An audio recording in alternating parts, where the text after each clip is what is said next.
നിലമ്പൂരിലെ പോരാട്ടം യുദ്ധസമാനമാണ്.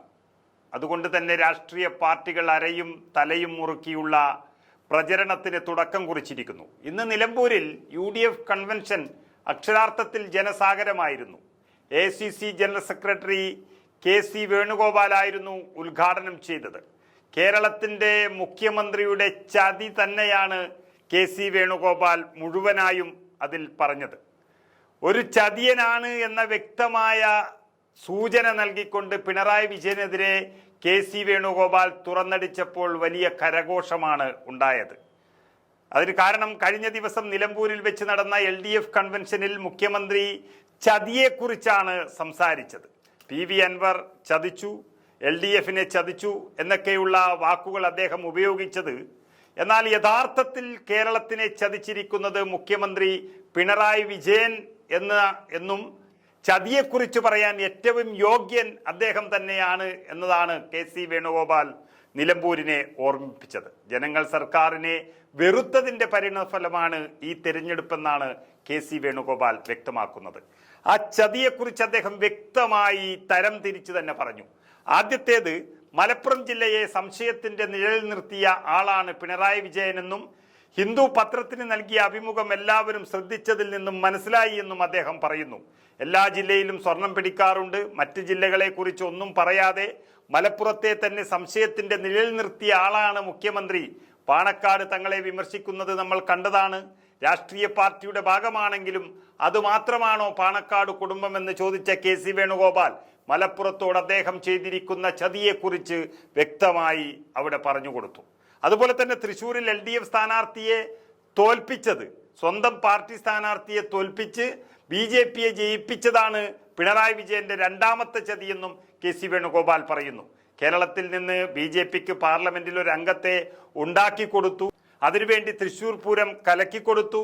ഇതും ജനങ്ങളോട് ചെയ്ത വലിയ ചതിയാണെന്നും അദ്ദേഹം പറയുന്നു. അതുപോലെ ആശാവർക്കർമാരെ അധിക്ഷേപിച്ച് ഒരു രൂപ പോലും കൂട്ടിക്കൊടുക്കാതെ അവരെ തെരുവിൽ കിടത്തി സമരം നടത്തിച്ചതിൻ്റെ ഏറ്റവും വലിയ ഉത്തരവാദി, അതുമാത്രമല്ല ഈ ഗ്രാമങ്ങളിലെ മാലാഖമാരായ ഇത്തരം ആശാവർക്കർമാരെ ചതിച്ച പിണറായി വിജയനെ കുറിച്ചും അദ്ദേഹം പറഞ്ഞുകൊടുത്തു. അതുപോലെ ദേശീയപാതയുടെ തകർച്ചയെക്കുറിച്ചുള്ള മറ്റൊരു ചതി അദ്ദേഹം വ്യക്തമാക്കി. ഇന്നലെ മലപ്പുറത്ത് വന്നിട്ട് മുഖ്യമന്ത്രി ആ തകർന്ന കൂരിയാട് പാത സന്ദർശിച്ചിട്ടില്ല. ദേശീയപാത അപകടം ചർച്ച ചെയ്യേണ്ട ഒരു വിഷയമാണ്. ഞെട്ടിപ്പിക്കുന്ന കാര്യങ്ങളാണ് ദേശീയ പാത നിർമ്മാണത്തിൽ നടന്നിരിക്കുന്നത്. അത് തന്നെ കേരളത്തോട് ഒരു മുഖ്യമന്ത്രി ചെയ്തിരിക്കുന്ന ഏറ്റവും വലിയൊരു ചതിയാണ് എന്നും KC വേണുഗോപാൽ പറയുന്നു. ദേശീയപാത അതോറിറ്റി പരിശോധിക്കണമെന്ന് മുഖ്യമന്ത്രി ഇതുവരെ ആവശ്യപ്പെട്ടിട്ടില്ല എന്നും അതെല്ലാം ശരിയായിക്കോളും എന്ന മട്ടാണ് മുഖ്യമന്ത്രി ചെയ്യുന്നത്. പബ്ലിക് അക്കൗണ്ട്സ് കമ്മിറ്റി പറഞ്ഞിട്ടാണ് ഇപ്പോൾ നടക്കുന്ന പരിശോധന ഉള്ളത്. പരിശോധിക്കണമെന്ന് മുഖ്യമന്ത്രിയായിട്ട് പറഞ്ഞിട്ടില്ല. കേരളം അപമാനം കൊണ്ട് തലകുനിച്ചു. അറേബ്യൻ സുഗന്ധദ്രവ്യങ്ങളെല്ലാം കൊണ്ടുവന്നാലും പിണറായിയുടെ കയ്യിലെ ഈ പാപക്കറ കഴുകിക്കളയാൻ കഴിയില്ല. കേരളത്തിലെ മാധ്യമങ്ങൾ അങ്ങനെ കബളിപ്പിക്കപ്പെടില്ല എന്നും KC വേണുഗോപാൽ അവിടെ നിന്ന് വ്യക്തമാക്കിയിരിക്കുന്നു. തെരഞ്ഞെടുപ്പ് കാലത്തെ കൈക്കൂലിയാക്കി പെൻഷനെ മാറ്റുകയാണ് എന്നുള്ള മറ്റൊരു ചതിയെക്കുറിച്ചും അദ്ദേഹം വ്യക്തമാക്കി. ജീവിക്കാൻ പറ്റാത്ത ഒരു സാഹചര്യമാണ് സാധാരണക്കാരനെ സംബന്ധിച്ചിടത്തോളം കേരളത്തിലുള്ളതെന്നും അതും ഒരു ചതിയാണെന്ന തരത്തിൽ KC വേണുഗോപാൽ വിമർശിച്ചു. അങ്ങനെ മുഖ്യമന്ത്രി കേരളത്തോട് നടത്തിയ ഓരോ ചതിയെയും അക്ഷരം പേറി തുറന്നു കാണിച്ചുകൊണ്ട് എണ്ണി പറഞ്ഞുകൊണ്ടാണ് KC വേണുഗോപാൽ ഔപചാരികമായ പ്രചരണത്തിന് UDFന്റെ പ്രചരണത്തിന് തുടക്കം കുറിച്ചിരിക്കുന്നത്. നമുക്ക് KCയുടെ വാക്കുകൾ കേട്ടുനോക്കാം. നേതാക്കന്മാരുടെ നീണ്ട നിരയുണ്ട്. ഏറ്റവും പ്രിയങ്കരനായ KPCC പ്രസിഡന്റ് സണ്ണി ജോസഫ്, പ്രിയപ്പെട്ട പ്രതിപക്ഷ നേതാവ് Shri VD Satheesan, Indian Union Muslim ലീഗിൻ്റെ അഖിലേന്ത്യാ ജനറൽ സെക്രട്ടറിയും പാർലമെൻ്ററി പാർട്ടി പ്രതിപക്ഷ ഉപനേതാവും, അതിലെല്ലാം ഉപരിയായി ഐക്യജനാധിപത്യ മുന്നണി രാഷ്ട്രീയത്തിൻ്റെ കെട്ടുറപ്പിൻ്റെ പിന്നിൽ ഏറ്റവും ശക്തമായ അടിത്തറയായി നിൽക്കുന്ന പ്രിയങ്കരനായ PK കുഞ്ഞാലിക്കുട്ടി സാഹിബ്, പ്രിയപ്പെട്ട മുൻ പ്രസിഡന്റ് MM ഹസൻ സാഹിബ്, ഇവിടെ വേദിയിൽ ഉപവിഷ്ടരായിരിക്കുന്ന പ്രിയപ്പെട്ട ശ്രീ മോൻസ് ജോസഫ്, പ്രിയപ്പെട്ട ശ്രീ ഷിബു ബേബി ജോൺ, പ്രിയപ്പെട്ട Shri Anoop Jacob, Shri C P John, UDF പ്രസ്ഥാനത്തിൻ്റെ എല്ലാ പാർട്ടികളും പ്രധാനപ്പെട്ട പാർട്ടികളാണ്. പാർട്ടികളിലെ പ്രധാനപ്പെട്ട നേതാക്കളെ, MP-മാർ, MLA-മാർ ഉൾപ്പെടെയുള്ള വേദിയിലെ പ്രഗത്ഭരായ ഐക്യജനാധിപത്യ മുന്നണി നേതാക്കളെ, എത്രയും പ്രിയപ്പെട്ട നിലമ്പൂരിൻ്റെ മണ്ണിലെ ഈ ഒരു അംഗത്തിന് ഐക്യജനാധിപത്യ മുന്നണിക്ക് വേണ്ടി തേരിതെളിക്കാൻ ശക്തരായി മുന്നോട്ട് വന്നിരിക്കുന്ന, അണിനിരക്കാൻ വന്നിരിക്കുന്ന ഏറ്റവും പ്രിയപ്പെട്ട സഹോദരന്മാരെ, സുഹൃത്തുക്കളെ, നിലമ്പൂരിൻ്റെ മണ്ണ് നമുക്കെല്ലാവർക്കും അറിയാം. ഇന്ത്യൻ സ്വാതന്ത്ര്യ സമരത്തിന് ഏറ്റവും തീക്ഷ്ണമായ സ്മരണകൾ നൽകുന്ന മണ്ണാണ്. ദേശീയ പ്രസ്ഥാനത്തിന് ഏറ്റവും കരുത്തു പകർന്ന മണ്ണാണ് നിലമ്പൂരിൻ്റെ മണ്ണ്. ഇവിടെ ബഹുമാനായ ശ്രീ ആര്യാടൻ ഏറ്റവും ഒടുവിൽ UDF-ൻ്റെ MLA ആയി പ്രവർത്തിച്ച ആളാണ്. മന്ത്രിയായി ഈ മണ്ഡലത്തിൻ്റെ ഓരോ പ്രവർത്തകരെയും നേരിട്ടറിയാവുന്ന, നാട്ടിലെ ജനങ്ങളുടെ പ്രയാസങ്ങളിലും ദുഃഖങ്ങളിലും എല്ലായ്പ്പോഴും പങ്കിടാൻ താല്പര്യം കാണിച്ചിട്ടുള്ള, ഇതുപോലൊരു കൺവെൻഷൻ ഇവിടെ നടന്നാൽ ആ കൺവെൻഷൻ്റെ ആദ്യാവസാനക്കാരനായിരിക്കണമെന്ന് നിർബന്ധമുള്ള അത്രയേറെ കമ്മിറ്റ്മെൻറ്റ് പ്രസ്ഥാനത്തോടും മതേതരത്തോടും വെച്ച് പുലർത്തുന്ന ശ്രീ ആര്യാടൻ്റെ അഭാവത്തിലാണ് നമ്മൾ കൺവെൻഷൻ ചേരുന്നത്. എനിക്കുറപ്പുണ്ട് അദ്ദേഹത്തിൻ്റെ മനസ്സും ആത്മാവുമൊക്കെ വിശ്വസിക്കാനും ഇല്ലെങ്കിലും ഇവിടെ ഉണ്ടാകുമെന്ന് പറയാനാണ് നമ്മളെല്ലാം ആഗ്രഹിക്കുന്നത്. അദ്ദേഹം വളരെ ശക്തമായിട്ട് ഈ മണ്ഡലത്തെ മുന്നോട്ട് കൊണ്ടുവരാൻ, കേരളത്തിൻ്റെ മുൻപന്തിയിലെത്തിക്കാനായിട്ട് നടത്തിയിട്ടുള്ള അനവരതമായ പരിശ്രമങ്ങളെ നമ്മളെല്ലാം ബഹുമാനിക്കുന്നവരാണ്.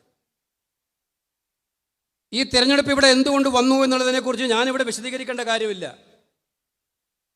പക്ഷേ ഈ തെരഞ്ഞെടുപ്പ് വന്നതിന് ഒരു കാരണം മാത്രമേ ഉള്ളൂ. അത് കേരളത്തിലെ ജനങ്ങളെ ഇത്രയേറെ വെറുക്കപ്പെടാൻ സാഹചര്യമൊരുക്കിയ ഒരു സർക്കാരിൻ്റെ പ്രവർത്തനങ്ങളുടെ പരിണിത ഫലമാണ് ഇവിടെ ഉണ്ടായ തെരഞ്ഞെടുപ്പ് എന്നുള്ളതിന് സംശയമില്ല. ഇന്നലെ ബഹുമാനായ മുഖ്യമന്ത്രി ഇവിടെ വന്ന് പ്രസംഗിച്ചതായിട്ട് ഞാൻ കണ്ടു. അതേ മണ്ണിൽ പ്രസംഗിച്ചത് ചതിയെക്കുറിച്ച് സംസാരിച്ചുകൊണ്ടായിരുന്നു.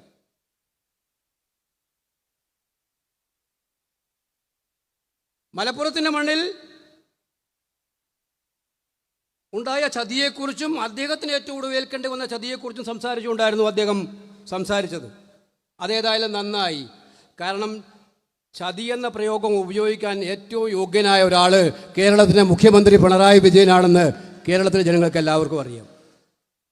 വാര്യംകുന്നത്തിൻ്റെ പേരിലായാലും ഇവിടെ അദ്ദേഹം പറഞ്ഞത് ഞാൻ ആലോചിക്കുകയായിരുന്നു. അത് പറയുമ്പോൾ മാസങ്ങൾക്ക് മുമ്പല്ലേ അദ്ദേഹം, ഇവിടെ എല്ലാവർക്കും അറിയാവുന്നതാണ്, ഹിന്ദു പത്രത്തിൽ നടത്തിയ ഇൻ്റർവ്യൂവിൽ അദ്ദേഹം പറഞ്ഞത്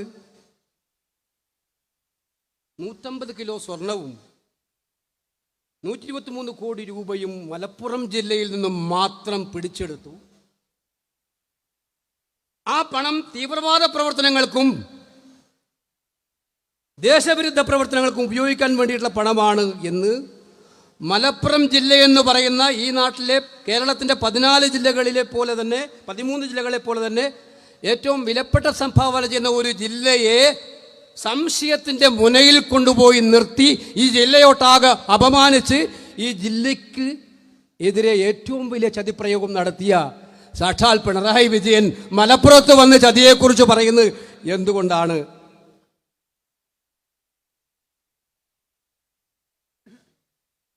ഇവിടെ എല്ലായിടത്തും എൻഫോഴ്സ്മെന്റ് ഡയറക്ടറേറ്റിനോട് ചോദിച്ചാൽ അറിയാം, റവന്യൂ ഇന്റലിജൻസ് ഡിപ്പാർട്ട്മെന്റിനോട് ചോദിച്ചാൽ അറിയാം. അതുപോലെ തന്നെ കേരളത്തിന്റെ ഏജൻസികളോട് ചോദിച്ചാൽ അറിയാം. എല്ലാ ജില്ലയിലും കള്ളപ്പണം പിടിക്കാറുണ്ട്, എല്ലാ ജില്ലയിലും സ്വർണം പിടിക്കാറുണ്ട്. മുഖ്യമന്ത്രി ആ ജില്ലകളുടെ സ്റ്റാറ്റസ് ഒന്നും പറയാതെ മലപ്പുറത്തിന്റെ സ്റ്റാറ്റസ് മാത്രം പറയാൻ ഈ ജില്ലയിൽ ഞാൻ നേരത്തെ പറഞ്ഞു സ്വദേശീയ സ്വാതന്ത്ര്യ സമരത്തിനും അതുപോലെ ഈ നാട്ടിലെ മതേതരത്വത്തിനും ഏറ്റവും പേരുകേട്ട ഒരുപാട് സംഭാവനകൾ നൽകിയ ഈ ജില്ലയെ ഈ രീതിയിൽ സംശയമുനയിൽ നിർത്താൻ, ഈ ജില്ലയെ ഒറ്റപ്പെടുത്തി ആക്രമിക്കാൻ എന്താണ് ആ ചതിപ്രയോഗം? കേരളം മറക്കാവുന്ന ഒരു ചതിപ്രയോഗം, അതും ഒരു മുഖ്യമന്ത്രിയിൽ നിന്നുണ്ടാവുക എന്ന് പറഞ്ഞാൽ. ഞാൻ ഓർക്കുകയാണ്, അദ്ദേഹം അഭിമന്യനായ പാണക്കാട് തങ്ങളെയും വെറുതെ വിട്ടില്ല. അദ്ദേഹം ഇന്ന് ഇവിടെ ഇല്ല. ഞാൻ കണ്ടു അദ്ദേഹത്തിൻ്റെ ആ പ്രസംഗത്തിന് ഞാൻ അന്ന് കേട്ടപ്പോൾ ഞാൻ ഞെട്ടിപ്പോയി. അദ്ദേഹത്തെ വിമർശിക്കുന്നത് പാണക്കാട് തങ്ങന്മാരെല്ലാവരെയും അവർ രാഷ്ട്രീയ പാർട്ടികളുടെ പ്രതിനിധികളാണ്, പ്രസിഡന്റന്മാരാണ്. പക്ഷെ അത് മാത്രമാണോ കേരള സമൂഹം അവരെ കാണുന്നത്?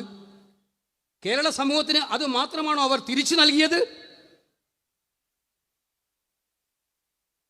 ഈ നാട്ടിൽ അസമാധാനം ഉണ്ടാകുമ്പോൾ, മതവൈര്യം കത്തിക്കയറുമ്പോൾ, ജാതിയും മതവും പറഞ്ഞ് മനുഷ്യനെ തമ്മിലടിക്കാൻ ശ്രമിക്കുമ്പോൾ സമാധാനത്തിൻ്റെ ദൂതുമായിട്ട് ഇവിടെ മാത്രമല്ല ഏറ്റവും ഒടുവിൽ മഹാനായ പോപ്പിൻ്റെ അടുത്ത് വരെ എത്തുന്നതിൽ ധൈര്യം കാണിച്ച തങ്ങളാണ് ഇവിടുത്തെ തങ്ങൾ എന്ന് ആർക്കറിയാത്തത്? സംഘർഷങ്ങൾ ഉണ്ടാകുമ്പോൾ, വർഗീയ സംഘർഷങ്ങൾ ഉണ്ടാകുമ്പോൾ, പ്രശ്നങ്ങൾ ഉണ്ടാകുമ്പോൾ അവിടെ ഒരു കക്ഷി ചേരുന്നതിന് പകരം അവിടെ സമാധാനത്തിന് നിൽക്കുന്നവർ. അപ്പോൾ അദ്ദേഹത്തെക്കുറിച്ച് പറയണം, അദ്ദേഹം പാർട്ടി പ്രസിഡന്റ് ആയതുകൊണ്ട് അദ്ദേഹം തീവ്രവാദത്തിന് അനുകൂലമായ നിലപാടെടുക്കുന്നത് ഒഴിവാക്കണമെന്ന് പ്രസ്താവനയാണ് മുഖ്യമന്ത്രി നടത്തിയത്. അദ്ദേഹത്തിൻ്റെ രണ്ടാമത്തെ ചതിപ്രയോഗം ഞാൻ ആലോചിച്ചു. ചതിയന്മാരെ കുറിച്ച് അദ്ദേഹം പറഞ്ഞതാണല്ലോ, അത് ഞാൻ പറഞ്ഞതല്ല. അദ്ദേഹത്തിൻ്റെ തന്നെ സ്വന്തം ക്യാബിനറ്റിലെ ഒരു മന്ത്രിയായിരുന്ന കഴിഞ്ഞ ലോക്സഭാ തെരഞ്ഞെടുപ്പിലെ തൃശ്ശൂരിലെ പാർട്ടി സ്ഥാനാർത്ഥി പറഞ്ഞു, വലിയ ചതിപ്രയോഗത്തിലൂടെയാണ് എന്നെ തൃശ്ശൂരിൽ തോൽപ്പിച്ച് BJPക്ക് പാർലമെന്റിൽ പോകാൻ അവസരം കൊടുത്തത്. തൃശ്ശൂർ പൂരം കലക്കി കൊടുത്തിട്ട് അതിന് പറ്റുന്ന ആളുകളെ അവിടെ നിയോഗിച്ച് പൂരം കലക്കി കൊടുത്ത് അതിലൂടെ ഭാരതീയ ജനതാ പാർട്ടിക്ക് കേരളത്തിൽ ആദ്യമായിട്ട് പാർലമെന്റിലേക്ക് അക്കൗണ്ട് തുറക്കാൻ, നരേന്ദ്രമോദിക്ക് വേണ്ടി, ഫാസിസത്തിന് വേണ്ടി ഒരു അക്കൗണ്ട് തുറക്കാൻ സ്വന്തം ക്യാബിനറ്റിലെ ആളായിരുന്ന ആളെ ചതിച്ചു എന്ന് പൊതുസമൂഹത്തിന് മുന്നിൽ നിൽക്കുന്ന ആൾ. ആ ചതിപ്രയോഗം മുഖ്യമന്ത്രി ചതിയുടെ വഞ്ചനയുടെ കഥകൾ പറഞ്ഞാൽ പുറത്തു പറയാൻ മടിക്കുന്ന ഒരുപാട് കഥകൾ അങ്ങയുടെ പാർട്ടി സഖാക്കൾക്ക് അങ്ങയെക്കുറിച്ച് പറയാനുണ്ടാകും. അവരത് പറയില്ല. പക്ഷെ സ്വന്തം പാർട്ടി പോലും അങ്ങ് നടത്തിക്കൊണ്ടിരിക്കുന്ന പ്രയോഗങ്ങൾ ഓരോന്നും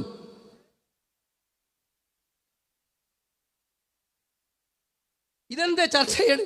ഈ തെരഞ്ഞെടുപ്പ് ഒരു രാഷ്ട്രീയ പോരാട്ടമാണ്, സംശയം വേണ്ട. കഴിഞ്ഞ 9 വർഷക്കാലമായി കേരളത്തെ ഭരിച്ചു മുടിച്ച് തകർത്ത് പാവപ്പെട്ടവനെ നിരാധാരമാക്കുന്ന ഈ സർക്കാരിനെതിരായിട്ടുള്ള കാഹളം മുഴക്കേണ്ട തെരഞ്ഞെടുപ്പാണ് ഈ തെരഞ്ഞെടുപ്പ്. എന്തും തനിക്ക് ഭൂഷണമാണ് എന്ന് പറയുന്ന ഒരു ഗവൺമെൻറ്, അത് നയിക്കുന്ന മുഖ്യമന്ത്രി. ആശാവർക്കർമാർ 100,000 ദിവസം സമരം ചെയ്താലും അത് എന്നെ ബാധിക്കുന്ന പ്രശ്നമല്ല. അവർ തെണ്ടിപ്പിരിച്ച് സമരം നടത്തുന്നവരാണ് എന്ന് ആക്ഷേപിച്ചിട്ട് പാവപ്പെട്ട ആശാവർക്കർമാരുടെ സമരത്തെ പോലും ആക്ഷേപിച്ച് മുഖ്യമന്ത്രി മലപ്പുറത്ത് ഇന്നലെ വന്നപ്പോൾ ഞാൻ ധരിച്ചു അഭിനന്ദനായ കുഞ്ഞാലിക്കുട്ടി സാഹിബിൻ്റെ മണ്ഡലമായ കൂരിയാട് അദ്ദേഹം വരുമെന്ന് ഞാൻ വിചാരിച്ചു. മുഖ്യമന്ത്രി ഇവിടെ വരുമ്പം വരണ്ടേ? കേരളം കണ്ട അടുത്ത കാലത്ത് കണ്ട, എനിക്കറിയില്ല, മാധ്യമങ്ങൾക്ക് ഇപ്പം താല്പര്യം തിരഞ്ഞെടുപ്പായിരിക്കും, അതുകൊണ്ടായിരിക്കും. പക്ഷെ കേരളത്തിൽ ഏറ്റവും ചർച്ച ചെയ്യേണ്ട ഒരു വിഷയം, ഏറ്റവും ഭീകരമായൊരു വിഷയമല്ലേ ദേശീയ പാതയിൽ ഉണ്ടായിരിക്കുന്ന ഈ നിർമ്മാണത്തിലെ അഴിമതിയും തകർച്ചയും? ആ തകർച്ച ഉണ്ടായി ഇത്ര ദിവസമായി. ഇവിടെ മാത്രമല്ല, കാസർഗോഡ്, കണ്ണൂരിൽ മലപ്പുറത്ത്, തൃശ്ശൂരിൽ, ആലപ്പുഴയിൽ ദേശീയപാത നിർമ്മാണവുമായി അതുവരെ ദേശീയപാത എന്ന് പറഞ്ഞാൽ എൻ്റെ മാത്രം അക്കൗണ്ടിലാണ് എന്ന് പറഞ്ഞ മുഖ്യമന്ത്രി, ബഹുമാനപ്പെട്ട മുഖ്യമന്ത്രി, ഈ തകർച്ച അങ്ങ് ആരുടെ അക്കൗണ്ടിലാണ് പെടുത്തുന്നത്? ഈ ദേശീയപാതയിൽ ഉണ്ടായിരിക്കുന്ന തകർച്ച ഞെട്ടിപ്പിക്കുന്ന വിവരങ്ങളാണ് പബ്ലിക് അക്കൗണ്ട്സ് കമ്മിറ്റി മുമ്പാകെ ഇന്ത്യയുടെ ട്രാൻസ്പോർട്ട് സെക്രട്ടറിയും national highway authority of India ചെയർമാനും ഷെയർ ചെയ്തിരിക്കുന്ന കാര്യങ്ങൾ വെച്ച് നോക്കിയാൽ ഞെട്ടിപ്പിക്കുന്ന കാര്യങ്ങളാണ് കേരളത്തിലെ ദേശീയപാത നിർമ്മാണത്തിൽ നടന്നിരിക്കുന്നത്.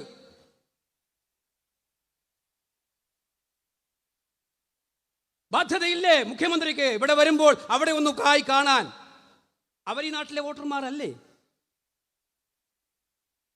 ഈ ദിവസം ഇത്രയായിട്ടും ബഹുമാനപ്പെട്ട മുഖ്യമന്ത്രി പറഞ്ഞില്ല ദേശീയപാത അതോറിറ്റി ഒന്ന് പരിശോധിക്കണമെന്ന്. കഴിഞ്ഞ ദിവസം പത്രക്കാർ ചോദിച്ചപ്പോൾ പറഞ്ഞു അതല്ല ശരിയായിക്കോളും എന്നാണ് പറഞ്ഞത്. ഏതാ ശരിയാവുക? ഇതിൻ്റെ പിന്നിൽ അഴിമതികളോ? ഇത് ഡിസൈൻ തകരാറായി നിർമ്മിച്ചതോ? ഇവിടെ കാണിച്ചിരിക്കുന്ന എല്ലാ കൊള്ളരുതായ്മകളോ? അതല്ല ശരിയായിക്കൊള്ളാമെന്നാണോ മുഖ്യമന്ത്രി പറയുന്നത്? അങ്ങ് പറഞ്ഞില്ല. പക്ഷേ പബ്ലിക് അക്കൗണ്ട്സ് കമ്മിറ്റി പറഞ്ഞിട്ടാണ് 3 ദിവസമായിട്ട് ഇന്ത്യയുടെ ചരിത്രത്തിലാദ്യമായിട്ട് ദേശീയപാത അതോറിറ്റിയുടെ ചെയർമാൻ കേരളത്തിൽ ഇരുന്ന് കൂട്ടുകയും കിഴിക്കുകയും ചെയ്തുകൊണ്ടിരിക്കുന്നത്. ഇതിന് മിസ്റ്റർ പിണറായി, അങ്ങക്ക് ഭൂഷണമായിരിക്കാം ഈ തകർച്ച, ദേശീയപാതയിലുണ്ടായ തകർച്ച. പക്ഷേ കേരളം അപമാനം കൊണ്ട് തലകുനിച്ച ദിവസങ്ങളായിരുന്നു ഇതെല്ലാം. ഇത് നിങ്ങൾ മനസ്സിലാക്കണം. ഈ നാട്ടിൽ കഴിഞ്ഞ 9 വർഷക്കാലമായി നടക്കുന്ന ഭരണത്തിൻ്റെ നന്മകളെ കുറിച്ചാണല്ലോ പറയുന്നത്. ഞാൻ വിചിത്രമായ കാര്യം കേൾക്കുകയാണ്. CP ജോൺ പ്ലാനിംഗ് ബോർഡിലൊക്കെ ഇരുന്നാണല്ലോ ഫണ്ടൊക്കെ അലോട്ട് ചെയ്യുന്നതിനെക്കുറിച്ച് കൃത്യമായിട്ട് അറിയാമല്ലോ. ഇപ്പം മീഡിയയ്ക്ക് കൊടുത്തൊരു രഹസ്യ സർക്കുലർ എൻ്റെ കണ്ണിൽപ്പെടുകയുണ്ടായി. ഞങ്ങൾ ഇന്ന പരസ്യം തരും, ആ പരസ്യം പരസ്യമായിട്ട് കാണിക്കരുത്, ആ പരസ്യത്തിൻ്റെ തലേദിവസം നിങ്ങൾ ആ പരസ്യത്തിൻ്റെ തലേദിവസം വാർത്തയായിട്ട് കാണിക്കണം. സർക്കുലറിൻ്റെ കോപ്പി എൻ്റെ അടുത്തുണ്ട്, ഞാൻ ആധികാരികമായിട്ട് തന്നെ പറയുന്നത്.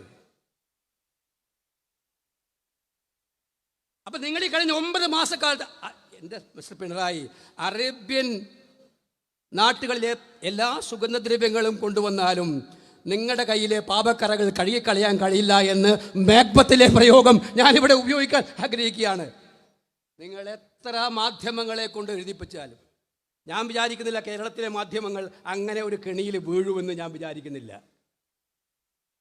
അവരതിനേക്കാൾ ഉയരത്തിൽ നിൽക്കുന്നവരാണെന്നാണ് എൻ്റെ ധാരണ, നമ്മുടെ എല്ലാം ധാരണ. പക്ഷേ ഇവരുടെ രീതികളാണ് ഞാൻ പറയുന്നത്. ഒരു കമ്മ്യൂണിസ്റ്റ് മുഖ്യമന്ത്രിയും കമ്മ്യൂണിസ്റ്റ് ഗവൺമെൻറ്റും, മുഖ്യമന്ത്രിക്ക് വേണ്ടി ഉണർത്തുപാട്ട്, സിനിമകൾ ഒക്കെ ആവാം. പക്ഷേ ഇത് കാണുന്നവരാണ് കേരളത്തിലെ ജനങ്ങൾ. സാമൂഹ്യക്ഷേമ പെൻഷൻ, ഞാൻ ഉമ്മൻചാണ്ടിയെ കുറിച്ച് ഓർമ്മിക്കുകയാണ്. കേരളത്തിലെ ഒരു മനുഷ്യനും മറക്കാൻ കഴിയില്ല. അദ്ദേഹത്തിൻ്റെ കാലത്ത് 2-3 പെൻഷൻ കിട്ടുന്നവരുണ്ട് എന്ന് പറഞ്ഞിട്ട് ആ പാവങ്ങൾ 1000 രൂപ 500 രൂപയൊക്കെ വാങ്ങിച്ചുകൊണ്ടിരിക്കുന്ന 2-3 പെൻഷൻ, ആ 2-3 പെൻഷൻ വാങ്ങിക്കുന്നുണ്ടെന്ന് പറഞ്ഞിട്ട് അതെല്ലാം കൂടെ ഏകീകരിക്കാൻ വേണ്ടിയിട്ടാണ് ഒറ്റ പെൻഷനാക്കി മാറ്റിയത്. ആ പെൻഷൻ്റെ സ്ഥിതി നമുക്കെല്ലാവർക്കും. തിരഞ്ഞെടുപ്പ് കാലത്ത് വോട്ട് വാങ്ങിക്കാൻ വേണ്ടി ഉപയോഗിക്കുന്ന കൈക്കൂലിയാക്കിയിട്ടാണ് ശ്രീ പിണറായി വിജയൻ്റെ സർക്കാർ ഇപ്പോൾ പെൻഷൻ ഇലക്ഷൻ കാലത്ത് 2 ഗഡു, ഇനിയിപ്പം വരുമായിരിക്കും ചിലപ്പോൾ, എവിടെയെങ്കിലും പറയൂ 2 ഗഡു 1 ഗഡു. സാധാരണക്കാരന് ജീവിക്കാൻ പറ്റാത്ത അന്തരീക്ഷം ഇതുപോലെ ഉണ്ടായ കാലം ഉണ്ടായിട്ടില്ല. അഴിമതിയുടെ മന്ദിരങ്ങളിൽ വാടുന്ന മന്ത്രിമാർക്കും ഗവൺമെന്റിനും ഏറ്റവും സാധാരണക്കാരൻ്റെ ഹൃദയവിചാരങ്ങളും പ്രയാസങ്ങളും മനസ്സിലാവില്ല. അത് പാവപ്പെട്ട തൊഴിലാളികൾ, അത് കെട്ടിട നിർമ്മാണ തൊഴിലാളിയായാലും പാവപ്പെട്ട കയർ തൊഴിലാളിയായാലും കശുവണ്ടി തൊഴിലാളി. ഇപ്പം ഞാൻ ചോദിച്ചയാണ്, കഴിഞ്ഞ ദിവസങ്ങളിലൊക്കെ നമ്മൾ കണ്ടതാണ്, ഒരു കപ്പൽ മുങ്ങി ആലപ്പുഴയുടെ തീരത്ത്. മഹാരാഷ്ട്രയിൽ മുമ്പ് ഒരു കപ്പൽ അപകടം ഉണ്ടായി, ഞാനത് പഠിച്ചു. മഹാരാഷ്ട്രയിൽ കപ്പൽ അപകടം ഉണ്ടായപ്പോൾ ആ കപ്പൽ നിർമ്മാണ കമ്പനിക്കെതിരായിട്ട് സർക്കാർ കേസ് കൊടുത്തു. ഭീമമായ തുക അവരിൽ നിന്നും പിഴ ഈടാക്കി. അതുമൂലം ദുരിതം അനുഭവിക്കുന്ന ജനങ്ങൾക്ക് കൊടുക്കാൻ തീരുമാനിച്ചു. 2010 എൻ്റെ ഓർമ്മ.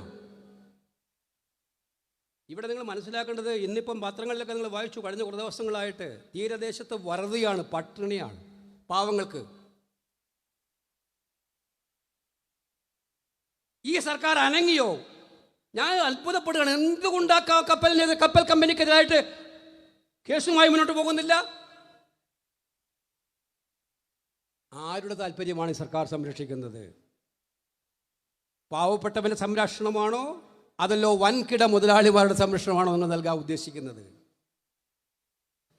ഇതിന് മറുപടി പറയാൻ മുഖ്യമന്ത്രി ഇനിയും മടിച്ചിട്ട് കാര്യമില്ല. ഇവിടെ നേതാക്കന്മാരുടെ നീണ്ട നിരയുള്ളതുകൊണ്ട് ഞാൻ ദീർഘമായ പ്രസംഗത്തിന് ഒരു കാര്യം കൂടി ചോദിപ്പിക്കാൻ ആഗ്രഹിക്കുന്നു. നിലമ്പൂരിൽ ചർച്ച ചെയ്യുമ്പോൾ വലിയ മലയോരം ഈ നാട്ടിലുണ്ട്. പാവപ്പെട്ടവന് മലയോരത്ത് പ്രവർത്തിക്കുന്ന പാവപ്പെട്ട സാധാരണക്കാർ ഉറങ്ങിയിട്ട് എത്ര നാളായി? ഏത് രാത്രിയിലാണ് അവർക്ക് ഉറങ്ങാൻ പറ്റുന്ന അന്തരീക്ഷം ഉണ്ടാകുക എന്നുള്ള ചോദ്യം ഈ കഴിഞ്ഞ ഒരു കൊല്ലത്തിനിടയിൽ നിലമ്പൂരും മാത്രം വന്യമൃഗാക്രമണത്തിൽ മരിച്ചു വീണവർ. എന്താണ് ഈ സർക്കാരിൻ്റെ നയം? വന്യമൃഗങ്ങളുടെ മുമ്പിലേക്ക് ചാവാനായിട്ട് സാധാരണക്കാരനെ മനുഷ്യനെ ഇട്ടുകൊടുക്കുന്ന രീതിയല്ലേ ഈ കഴിഞ്ഞ 9 വർഷക്കാലം കണ്ടത്? എന്തെല്ലാം പ്രഖ്യാപനങ്ങൾ, എന്തെല്ലാം നിങ്ങൾ പറഞ്ഞു. ആ പ്രഖ്യാപനങ്ങളും പറഞ്ഞ വാക്കുകൾക്കൊന്നും ഒരു വിലയുമില്ല. ഓരോ ദിവസവും ഇത് കൂടിക്കൊണ്ടിരിക്കുകയല്ലേ. സ്വന്തം വീട്ടിൽ കടന്നുറങ്ങാൻ പോലും ധൈര്യത്തോടെ കടന്നുറങ്ങാൻ പറ്റാത്ത ഒരു സാഹചര്യം ഈ മലയോര മേഖലകളിൽ ഉണ്ടാക്കിയതിൻ്റെ പൂർണ്ണ ഉത്തരവാദിത്വത്തിൽ നിന്നും ഈ സർക്കാരിന് ഒഴിഞ്ഞു മാറാൻ കഴിയുമോ? അത് പരിഹരിക്കാൻ എന്ത് ക്രിയാത്മകമായ നടപടിയാണ് നിങ്ങൾ സ്വീകരിച്ചിരിക്കുന്നത്? മറുപടിയില്ല. ഈ തെരഞ്ഞെടുപ്പിലെ മുഖ്യ വിഷയങ്ങളിൽ ഒന്ന് അത് തന്നെയായിരിക്കും. അതുകൊണ്ട് ഈ സാധാരണക്കാരൻ്റെ, പാവപ്പെട്ടവൻ്റെ, കൃഷിക്കാരൻ്റെ, കൃഷി ചെയ്താൽ ആ കൃഷി ചെയ്ത ഭൂമി മൃഗങ്ങൾ കൊണ്ടുപോകുന്നൊരവസ്ഥയിൽ പാവപ്പെട്ട കൃഷിക്കാരൻ എവിടെ നോക്കാനാണ്? പിന്നെ ഞാൻ കഴിഞ്ഞ ദിവസം ആദ്യം കണ്ടു, BJP ഇവിടെ സ്ഥാനാർത്ഥിയെ പ്രഖ്യാപിക്കില്ല എന്ന് പറഞ്ഞു. അപ്പോൾ തന്നെ ചിലർ എന്തൊക്കെയോ മണത്തു. BJP എന്തുകൊണ്ട് ഈ പ്രധാന ഉപതെരഞ്ഞെടുപ്പുകളിലേക്ക് BJP സ്ഥാനാർത്ഥിയെ പ്രഖ്യാപിക്കുന്നില്ല? തൃശ്ശൂരിലെ പാർലമെന്റിന്റെ ബാക്കിയാണോ ഇത് എന്ന് എല്ലാവരും മനസ്സിലൊന്നിത് ചിന്തിച്ചു. പിന്നെ മാധ്യമങ്ങളിലും എല്ലായിടത്തും സമ്മർദ്ദം വന്നപ്പോൾ ഒരു സ്ഥാനാർത്ഥിയെ എവിടെ നിന്നൊക്കെയോ കണ്ടുപിടിച്ച് ഇപ്പം നിർത്തിയിട്ടുണ്ട്. ആ നിർത്തിയ സ്ഥാനാർത്ഥിയുടെ ഉദ്ദേശം എന്താണെന്ന് നമുക്കറിയാം. പക്ഷെ ഉദ്ദേശിക്കുന്നവരോട് ആ ഉദ്ദേശം, നിങ്ങളുടെ ഉദ്ദേശം നടക്കാൻ പോകുന്നില്ല, ആ പൂതി നടക്കാൻ പോകുന്നില്ല എന്ന് മക്കളെ എന്നും മാത്രമേ പറയാൻ ആഗ്രഹിക്കുന്നുള്ളൂ. കാരണം അവർ ഈ മിഞ്ഞാന്ന് സതീശൻ ഇന്നലെ പോയി കണ്ടു എന്ന് പറഞ്ഞു. ഞാൻ അദ്ദേഹത്തെ വിളിച്ചിരുന്നു. ഒഡീസയിൽ ഒരു പുരോഹിതന് നേരെ ഉണ്ടായിട്ടുള്ള ആക്രമണം എന്ത് ഭീകരമായിരുന്നു. അദ്ദേഹത്തിന് എഴുന്നേറ്റിരിക്കാൻ പോലും പറ്റുന്നില്ല. 80 വയസ്സ് കഴിഞ്ഞ ഒരു പുരോഹിതനെ അച്ഛനോട് പറയായിരുന്നു, 90 വയസ്സ് കഴിഞ്ഞ അച്ഛനെ വലിച്ചിഴച്ച് കൊണ്ടുപോയിരുന്നു. രാത്രി 20-25 ഗുണ്ടകൾ കയറി അടിച്ച് തീർക്കായിരുന്നു. അവർ ഓടി രക്ഷപ്പെട്ടു കേരളത്തിലേക്ക് ചികിത്സക്ക്. BJP ഭരിക്കുന്ന സംസ്ഥാനങ്ങളിൽ കഴിഞ്ഞ ഒരു വർഷക്കാലമായി ഭരണമാറ്റം BJPക്കുണ്ടായ ഒഡീസയിൽ കഴിഞ്ഞ ഒരു വർഷത്തിനിടയിൽ 7 സംഭവങ്ങളാണ് സമാനമായിട്ട് ക്രൈസ്തവരെ ആക്രമിക്കാൻ നടക്കുന്നത്. മുനമ്പത്തിൻ്റെ കാര്യം ഞാൻ പറയേണ്ട കാര്യമില്ല. എന്തെല്ലാം വാഗ്ദാനമായിരുന്നു. നിയമം അമിത്ഷായും അതുപോലെ തന്നെ നമ്മുടെ കിരൺ റിജ്ജു ഒക്കെ കൊടുത്ത വാഗ്ദാനങ്ങൾ എന്തൊക്കെയായിരുന്നു. ഇപ്പോഴെന്താ സംഭവിക്കുന്നത് നമുക്കറിയാം.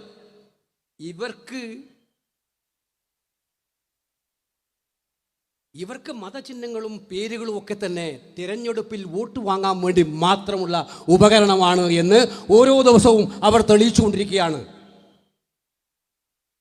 ആ BJPയുടെ സ്ഥാനാർത്ഥിത്വ പ്രഖ്യാപനവും സംശയം വേണ്ട, നിങ്ങൾ ഉദ്ദേശിക്കുന്ന കാര്യം ഇവിടെ നടക്കില്ല എന്ന് വരുത്തും. കാരണം കേന്ദ്രത്തിൻ്റെ മോഡി സർക്കാരിൻ്റെ ജനവിരുദ്ധമായ നയങ്ങൾ ഒരുപാട് കാര്യങ്ങളെക്കുറിച്ചൊന്നും ഞാനിവിടെ വീണ്ടും ദീർഘിപ്പിക്കുന്നില്ല. അതുകൊണ്ട് ഈ തിരഞ്ഞെടുപ്പ് എന്ന് പറയുന്നത് കഴിഞ്ഞ 9 വർഷക്കാലമായി ജനങ്ങൾ അനുഭവിക്കുന്ന കെടുതികൾ, കഷ്ടപ്പാടുകൾ, വേദനകൾ, സങ്കടങ്ങൾ അവക്ക്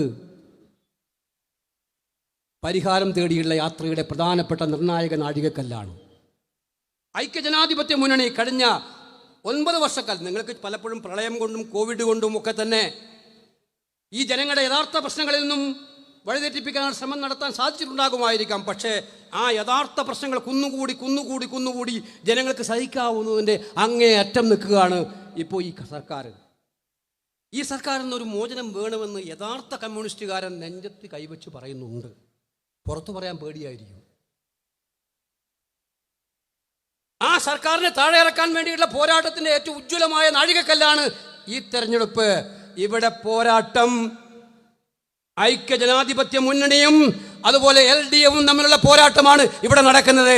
ഈ പോരാട്ടത്തിൽ വഴിതിരിച്ചു വിടാൻ ആരെങ്കിലും ഒക്കെ ശ്രമിക്കുന്നുണ്ടെങ്കിൽ അവരോട് എനിക്ക് പറയാനുള്ളത് അതൊന്നുമല്ല. ഇവിടുത്തെ ജനങ്ങളുടെ പ്രധാന പ്രശ്നം ഇടതുപക്ഷ മുന്നണിയുടെ ദുർഭരണത്തെ അവസാനിപ്പിക്കാൻ വേണ്ടിയിട്ടുള്ള ശ്രമം നടത്തുക എന്നതാണ്. അതിന് നിലമ്പൂരിലെ ജനങ്ങൾ ഒറ്റക്കെട്ടായി നിൽക്കും എന്നുള്ള കാര്യത്തിൽ സംശയമില്ല. ബാപ്പൂട്ടി, ഞാൻ ആര്യാടൻ ഷൗക്കത്തിനെ അങ്ങനെ വിളിക്കാനാണ് ആഗ്രഹിക്കുന്നത്. നിലമ്പൂരുകാർക്കും അങ്ങനെ വിളിക്കാനാണ് ഇഷ്ടമെന്ന് എനിക്കറിയാം. ബാപ്പൂട്ടിക്ക് ഒരു വോട്ട് ഈ മണ്ണിൽ, ഈ നാടിൽ ഒറ്റക്കായിരിക്കില്ല. ഉപതെരഞ്ഞെടുപ്പ് ജയിച്ച് ഈ മണ്ഡലത്തിൽ MLA ആയാൽ ഈ നിലമ്പൂർ നിയോജക മണ്ഡലത്തിന്റെ വികസനത്തിന് വേണ്ടി ഈ UDF നിര ഒറ്റക്കെട്ടായി നിലമ്പൂരുകാരോടൊപ്പം ഉണ്ടാകും എന്ന് പറഞ്ഞുകൊണ്ട് ബാപ്പൂട്ടിയെ മുനിസിപ്പൽ ചെയർമാൻ എന്നതിൽ നന്നായിട്ട് ഷൈൻ ചെയ്തിട്ടുള്ള മുനിസിപ്പൽ ചെയർമാന്മാരുടെ കൂട്ടത്തിൽ ഒരാളായിരുന്നു ബാപ്പൂട്ടി. എനിക്കറിയാം, ശ്രീ രാഹുൽ ഗാന്ധിയും ശ്രീമതി പ്രിയങ്ക ഗാന്ധിയും ഇവിടെ മത്സരിച്ചപ്പോൾ ആ തെരഞ്ഞെടുപ്പുകളൊക്കെ ഞാൻ നേരിട്ട് കണ്ടതാണ്.